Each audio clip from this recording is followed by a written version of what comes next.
네, 여러분 안녕하세요. 수학작가 김정현입니다. 저는 단국대학교 대학원에서 수학교육을 전공하고 있는 박사 과정 예비 대학 원생이고요. 음, 책 소개를 해보니까 뭔가 순서가 안 맞았죠. 그렇습니다. 지금 더위에 정말 더위가 어, 갈수록 폭염이 계속 일어나고 있습니다. 어, 진짜 햇볕에만 내리쬐고 있는 상태에서 가만히 있으면 일사병에 걸릴 것만 같은 그런 느낌이 좀 강하게 들어서 어, 여러분들 정말 건강 조심하시길 바랍니다. 그리고 외출도 진짜 더운 날에는 어, 뭐 이제 그늘 있는 곳이면 정말 좋겠지만 음, 햇빛을 내리쬐는 이제 양지에 있으면 굉장히 또 그럴 수 있기 때문에 어, 신경 쓰셨으면 합니다. 자, 오늘 제가 세 번째로 준비한 내용을 지난 시간에도 언급해 드린 것처럼 아르키메데스와 코시의 무한에 대한 이야기를 해보려고 합니다. 음, 우리가 이제 아르키메데스라는 분이 제시한 무한에 대한 이야기를 해보려고 하는데 아르키메데스라고 하니까 저는 이 생각이 납니다. 여러분이 아마 수학 교육학이 아니라 이제 수학에서 배우는 리얼 어널라이시스, 그러니까 실해석학이죠. 거기에서 배우는 아르키메디안 프로퍼티라는 성질이 있습니다. 그 성질이 매우 중요한 내용이기도 한데요. 이거와는 별개로 무한에 대한 이야기를 오늘은 꺼낼 거라 뭐 성질에 대한 이야기를 거론하지는 않겠습니다만 어떤 내용이었는지 좀 이야기를 해보려고 합니다. 사실 아르키메데스에 대한 이야기를 할 때는 누가 동시에 이제 동시라기보다 누가 등장하냐면 뉴턴이 등장합니다. 시대가 완전히 다르잖아요. 네, 맞습니다. 시대가 완전히 다른데 뉴턴과 라이프니츠의 얘기하기 전에 아르키메데스를 이야기하지 않을 수 없습니다. 그래서 이 내용을 꺼내 보려고 합니다. 아르키메데스는 이제 구에 대해서 이야기를 좀 한 사람인데요. 구라고 한다면 우리가 알고 있는 이제 3차원의 원을 이야기하는 거죠. 거기에서 이야기를 할 때 무엇이라고 했냐면 부피가 무한소인 원판의 무한합이랍니다. 이 구를 어떻게 정의를 한 거냐면 부피가 무한소인 원판의 무한합이랍니다. 일단 여기서 알아야 될 건 뭐냐면 무한소가 들어갔고 무한합이 들어갔습니다. 무한소라는 개념을 지난번에 아마 설명했을 텐데 0으로 한없이 가까이 간다라고 했습니다. 그러면 이 0으로 한없이 가까이 가는 원판들을 다 모아놓은 무한합이라고 했으니 여기서 또 얘기하는 이 무한합은 시그마를 붙이겠죠. 뭐 예를 들면 변수가 있다면 이런 식이 될 겁니다. 근데 이런 식으로 우리가 얘기하는 것을 우리는 뭐 무한급수다라고 얘기를 하지만 이거를 흔히 또 얘기를 하는 것은 리미트 시그마를 붙이죠. n을 무한대로 가고 뭐 k는 1서부터 n까지를 했을 때 그거를 더 줄여 나갔을 때의 이제 극한값이라는 내용을 거론하기도 하는데 이런 착상을 시작해서 뉴턴과 라이프니츠에 대한 이야기를 꺼냅니다. 우리가 이제 미적분학에서 나오는 내용이 이제 뉴턴과 라이프니츠에 대한 이야기가 나오는데요. 그중 라이프니츠의 이야기를 좀 거론하겠습니다. 연속의 법칙이라는 내용이 등장해요.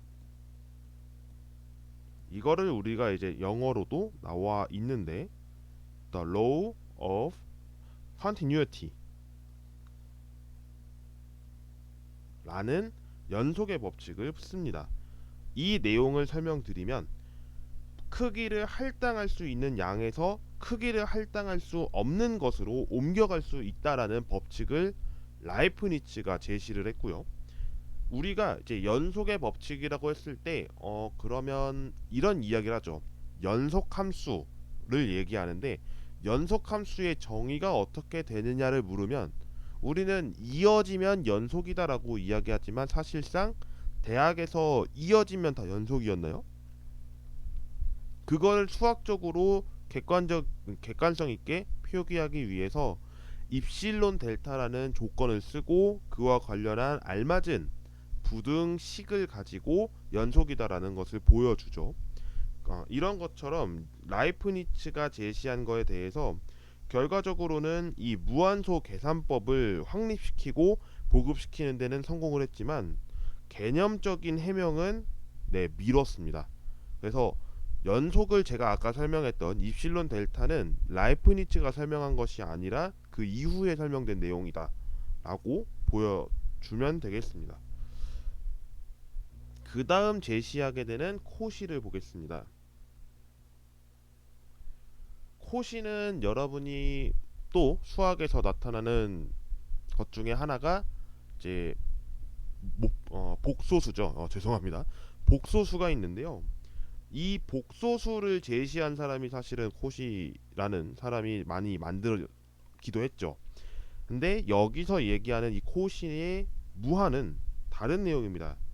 그래서 이 내용을 제시하는데요. 그대로 쓰도록 하겠습니다. 연속함수에 수렴하는 급수의 극한 자신도 연속이다. 전 이 말이 아직까지는 와닿질 않아서 조금 더 관찰하고 있는데 호시의 주장은 이렇다고 합니다. 연속함수에 수렴하는 급수의 극한 자신도 연속이다라고 제시를 합니다.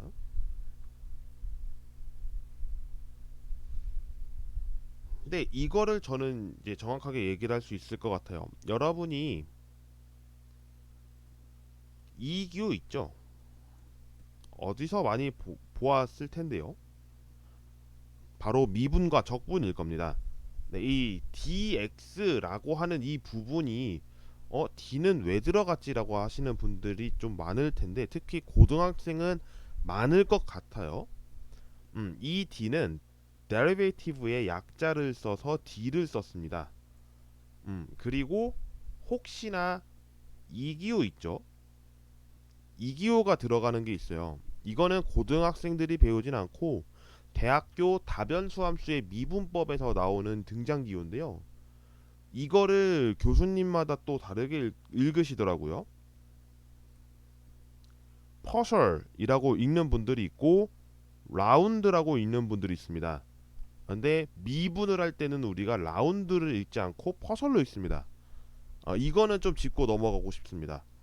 제가 물론 뭐 교수님도 아니고 박사도 아니지만 배우면서 느꼈습니다. 라운드는 대수에서 쓰는 게 라운드고 퍼셜은 미적분학에서 쓰는 퍼셜입니다. 그러니까 편미분에서 쓰는 미분 기호는 퍼셜이 맞고요. 라운드는 대수적인 내용이라서 이 부분은 생략하겠습니다.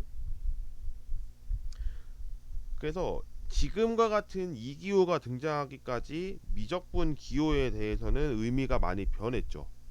그러니까 지금 얘기하는 이 데리베이티브는 미분을 쓰는 내용이고 이거는 뭐 아시다시피 인테그럴입니다. 적분이죠. 그리고 이 가운데 있는 f가 이제 각 각 함수가 아니라 함수가 되죠. 그리고 이 dx가 뭐냐면 x에 대해서를 의미하는데 좀 글씨가 이상하네요. 인테그랄 f dx라는 내용에 대해서 변수를 맞는 건 x고 우리가 이제 이중적분이라고 하나요? 더블 인테그랄이라는 걸 쓰는데 이런 기호가 붙습니다. dx, dy 뭐 이런 내용이 붙는데 이 부분에 대해서는 이중적분으로서도 이제 표기되는 내용 이것도 거의 의미는 일맥상통합니다. 이런 점을 이야기하고 있는 것까지 살펴봤습니다. 그 다음에 제시되는 내용을 마지막으로 살펴보겠습니다. 무한소 계산법인데요. 제가 이거를 무한소 계산법이라고 해서 진짜 계산법을 알려주는구나 라고 생각하실 수도 있는데 저는 그렇게 접근하진 않았고 이 내용을 좀 작성했습니다. 유율이라는 거를 저는 처음 들어봤습니다. 유율 그래서 이거를 플럭션이라는 영어를 쓰는데요. 여기서 얘기하는 이 유율은 유량의 변화율입니다. 그래서 유량은 연속적으로 변화하는 모든 것에 대해서 한없이 커지는 양을 유량이라고 하고, 이에 대한 변화율이 유율입니다. 그래서 흐름의 속도를 가지고 이야기를 한다고 하네요. 그럼 이 개념과 미분에 대해서 어떤 이야기를 하냐면 ultimate ratio, 궁극의 비라는 내용과 사라지는 증분과 같은 뉴턴의 설명이 있었는데 그 부분은 굉장히 애매했다고 합니다. 그리고 무한소를 0이 아닌 것으로 보고 계산한 다음에 0으로 놓는 물리적 모순에 부딪히기도 하는데요. 버클리가 신랄한 비판과 함께 많은 논란을 야기시켰고요. 그와 관련해서 19세기 코시의 극한 계산법으로 전환이 되면서 19세기 말에 칸토어, 데데킨트 등의 실수론, 뭐 이제 칸토어라고 하면 집합론이 되겠죠. 그런 부분에 의해서 엄밀하게 논리적 기초가 확립됩니다. 이 부분을 보면서 일단은 제가 이쪽에만 관심을 두고 분석한 거다 보니까 노트를 그렇게 자세하게 적지는 않았습니다만, 무한소 계산법이라는 내용 자체가 어떤 거를 의미하는지 좀 구체적으로 저도 살펴볼 필요가 있다고 해서 여기서 일단은 발표를 마치려고 합니다. 제가 강의를 수학교육 같은 경우에는 안내하는 것이 아니라 제가 공부한 내용을 발표하는 자리이다 보니까 그냥 이 부분이 나는 이해가 안 가는데 라고 할 수도 있어요. 물론 저도 공부하면서 이해가 안 되는 부분도 있습니다.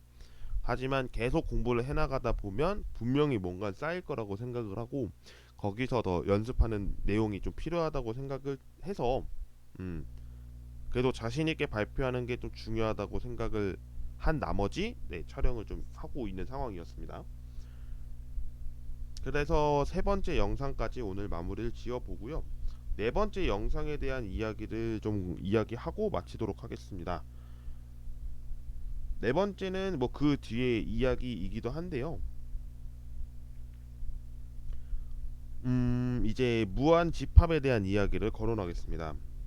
지금 작성은 다 된 상황이라서 어떤 내용이 들어가는지를 말씀을 드리는데, 그 부분이 무한 집합과 내용이 될 것 같고요.